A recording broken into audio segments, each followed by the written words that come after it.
Welcome back to another video. आज फेरि BBS second इयरको macro economics for business unit 4 मा रहेको केनेसियन म्याक्रो इकोनोमिक्सको सम्पूर्ण फर्मुलाहरू लिएर आएको छु है। यो च्याप्टर चाहिँ न्युमेरिकल पोइन्ट अफ भ्यूमा चाहिँ एकदमै इम्पोर्टेन्ट च्याप्टर पनि इम्पोर्टेन्ट युनिट पनि हो है। यसबाट चाहिँ 10 देखि 15 मार्क्सको न्युमेरिकल तपाईहरुलाई सोध्न सक्छ अनि थ्योरी पनि उत्तिकै इम्पोर्टेन्ट छ। यो च्याप्टरबाट चाहिँ इकोनोमिक्सको सबैभन्दा इम्पोर्टेन्ट च्याप्टर भनेर नै केनेसियन म्याक्रो इकोनोमिक्स नै हो है। त्यही भएर चाहिँ एकदमै ध्यान दिएर यो च्याप्टरको न्युमेरिकलदेखि लिएर थ्योरी पनि गर्नु होला। न्युमेरिकल चाहिँ 10 देखि 15 मार्क्सको सोधिरहेको हुन्छ। सबै फर्मुलाहरू मैले यहाँ लिएर आएको छु। फर्स्टमा छ कन्जम्पसन फङ्सन। कन्जम्पसन फङ्सनलाई चाहिँ सीले डिनोट गर्छ। कन्जम्पसन भनेको चाहिँ हाम्रो इन्कमबाट चाहिँ जति पनि एक्सपेन्डिचर हुन्छ, हामीले जति पनि खर्च गर्छौँ, जस्तो हाम्रो स्यालेरी आउँछ है, स्यालेरी 10,000 आयो, हामीले 8,000 चाहिँ यदि केही सामानहरू किन्नको लागि, हाम्रो लाइभलीहुड चलाउनको लागि जति खर्च गर्छौँ नि, त्यो नै के हो, कन्जम्पसन हो है।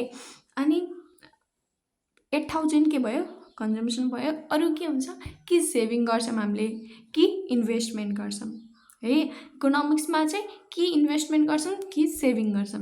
आधी इन्भेस्टमेन्ट आधी सेभिङ हुँदैन है। कि इन्भेस्टमेन्ट गरेर आउँछौँ कि सेभिङ गरेर आउँछौँ। त्यस्तै सीको कन्जम्पसन फङ्सन्स भनेको सी भयो। C equal to A plus B Y है। ए भनेको अटोनोमस कन्जम्पसन। अटोनोमस कन्जम्पसन भनेको चाहिँ यदि चाहिँ हाम्रो इन्कम 0 छ भने हामीले इन्कमै गरिरहेको छैनौँ, त्यही पनि खर्च भइरहेको छ। जस्तो हामीले इन्कमै भएन भन्दैमा खानै नखाइबस्ने त भएन नि त, खान त पर्यो, जसरी भए पनि खानु पर्यो।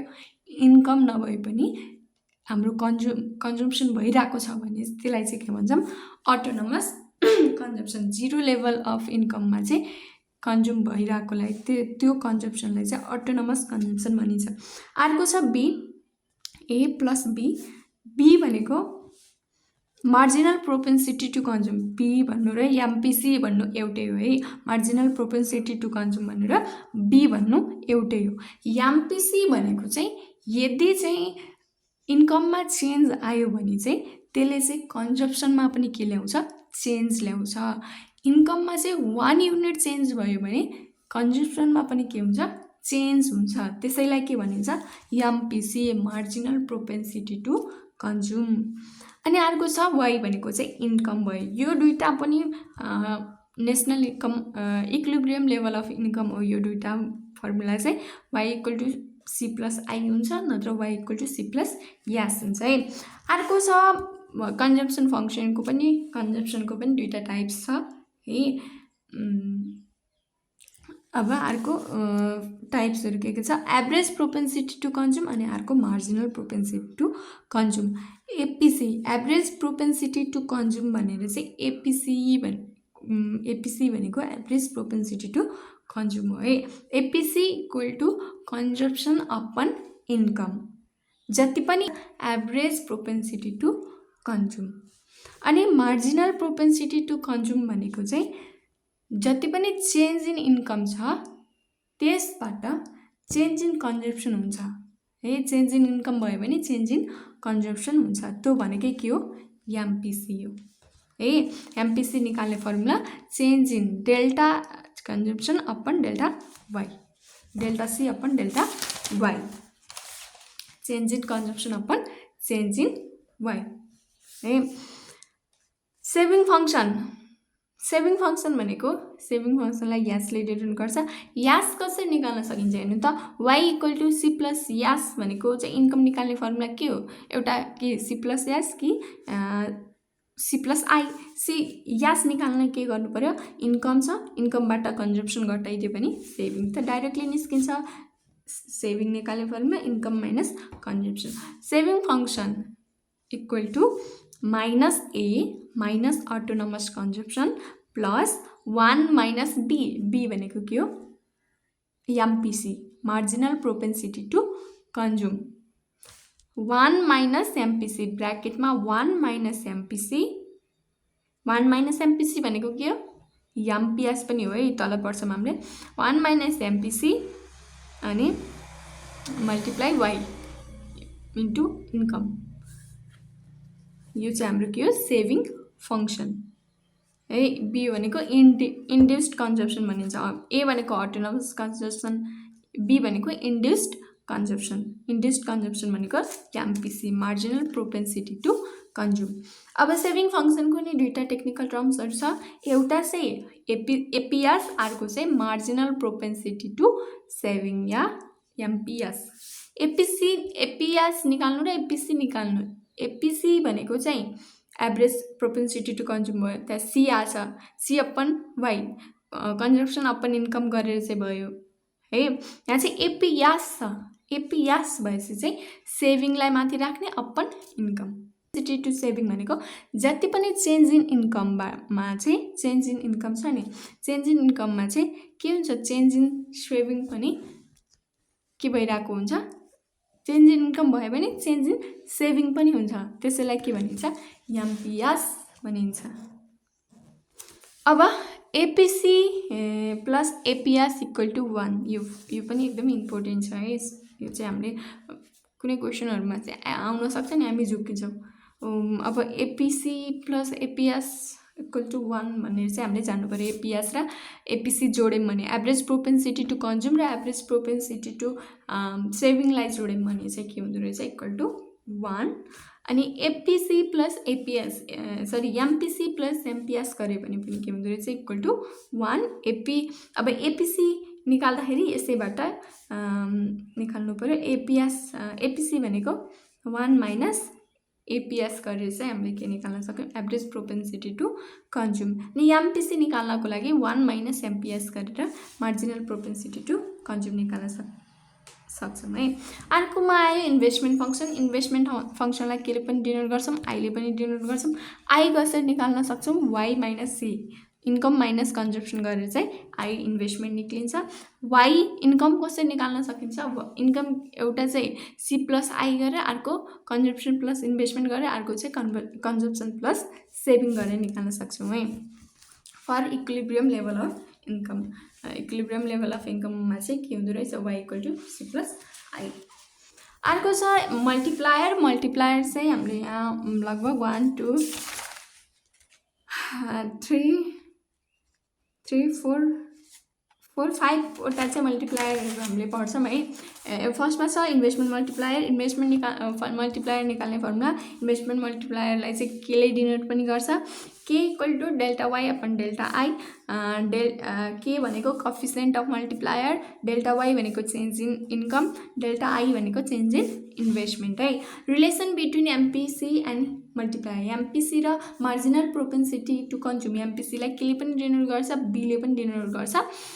त्यो र मल्टिप्लायरको चाहिँ के रिलेसन छ, कस्तो रिलेसन छ भनेर एमपिसी र मल्टिप्लायरको चाहिँ जहिले पनि पोजिटिभ रिलेसन हुन्छ। जस्तो K equal to multiplier equal to 1 upon 1 minus MPC छ। एमपिसी र मल्टिप्लायरको चाहिँ के हुन्छ, पोजिटिभ रिलेसन हुन्छ। यदि एमपिसी घट्यो भने, यदि एमपिसी घट्यो भने अभियसली मल्टिप्लायर नि घट्छ, यदि एमपिसी इन्क्रिज लेभलमा भयो भने चाहिँ मल्टिप्लायर नि इन्क्रिज लेभलमा ग्रोथ हुँदै जान्छ है। जस्तै एमपिसी यास र मल्टिप्लायरको चाहिँ नेगेटिभ रिलेसन छ। 1 माइनस एमपिसी भनेको के हो, एमपिएस हो है। 1 माइनस एमपिसी, यहाँ एमपिसी भयो भने चाहिँ MPS equal to 1 minus MPS हुन्छ है। MPS equal to 1 minus MPC हुन्छ है।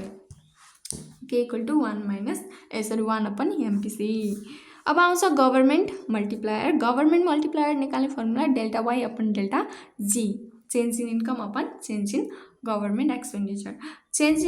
अनि जिएमलाई अर्को फर्मुला, यदि यो दिएन भने चाहिँ इन्कम चेन्ज इन इन्कम र चेन्ज इन गभर्मेन्ट एक्सपेन्डिचर दिएन भने, यदि त्यहाँ एमपिसी दिएछ भने, बी दिएछ भने चाहिँ मार्जिनल प्रोपेन्सिटी टु कन्ज्युम दिएछ भने चाहिँ कसरी निकाल्न सकिन्छ, 1 अपन 1 माइनस बी गरेर चाहिँ निकाल्न सकिन्छ। यो चाहिँ फर्मुला भयो है। अब अर्को छ 7 नम्बरमा छ ट्याक्स मल्टिप्लायर। कसरी निकाल्ने, ट्याक्स मल्टिप्लायरलाई टीएमले पनि डिनोट गरिन्छ। Delta Y upon delta T गऱ्यौँ भने चाहिँ के निस्किन्छ, change in income upon change in tax गऱ्यो भने चाहिँ हाम्रो ट्याक्स मल्टिप्लायर निस्किन्छ है।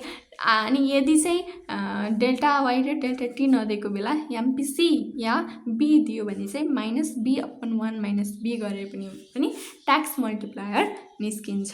अनि अर्को छ balance multiplier, balanced budget multiplier भनेर दिएको छ है। बीबीएम भनेको चाहिँ government multiplier plus tax multiplier गऱ्यौँ भने चाहिँ बीबीएम निस्किन्छ है।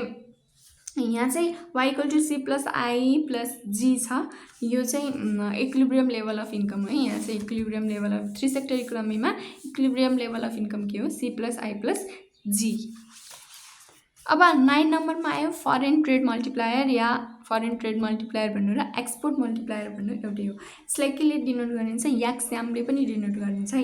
याक्स्याम = एक्सपोर्ट मल्टिप्लायर = 1/1 - b + m गरेर चाहिँ याक्स्याम निकाल्न सकिन्छ। बी भनेको एमपिसी। मैले कतिचोटि तपाईँहरूलाई बी भनेको MPC marginal propensity to consume हो भनेर भनिरहेको छु, किनभने यो इम्पोर्टेन्ट छ, हामीलाई चाहिन्छ। हामीले यो बी भनेको एमपिसी भन्ने थाहा पाएनौँ भने हामीले क्वेसनहरूमा धेरै मिस्टेक गर्न सक्छौँ। त्यही भएर चाहिँ मैले भनिरहेको छु है।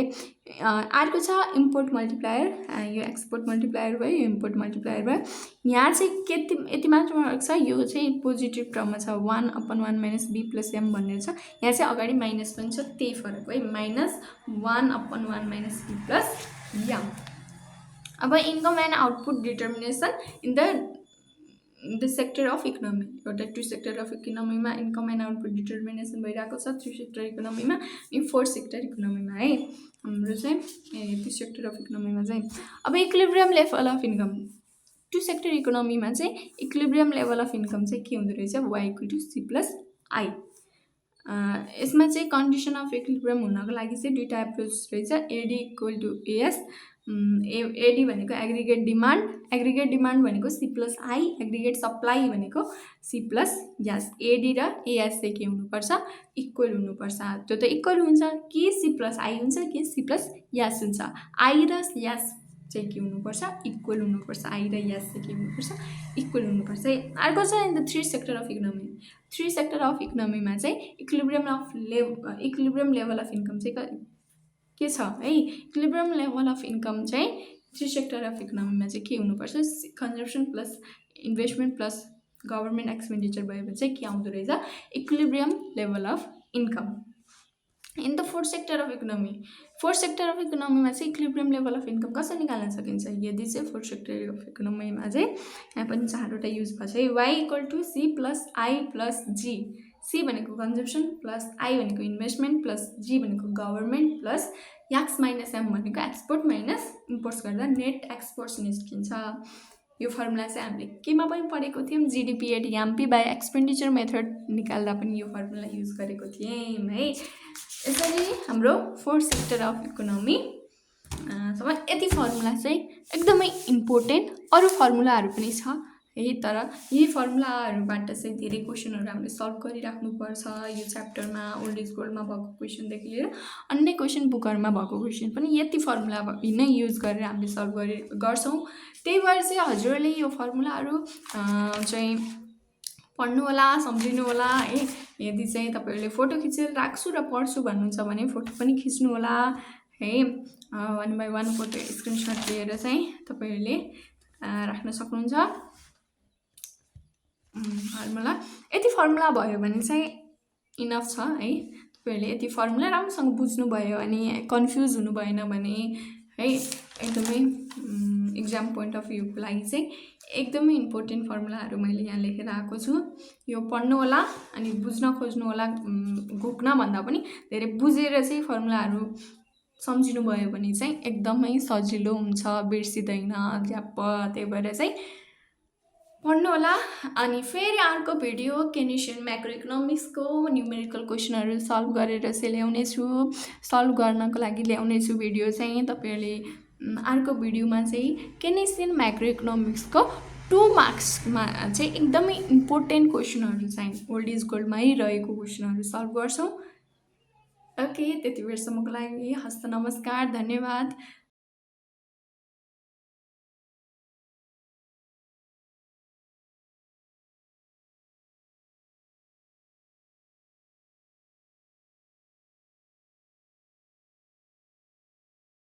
बाई।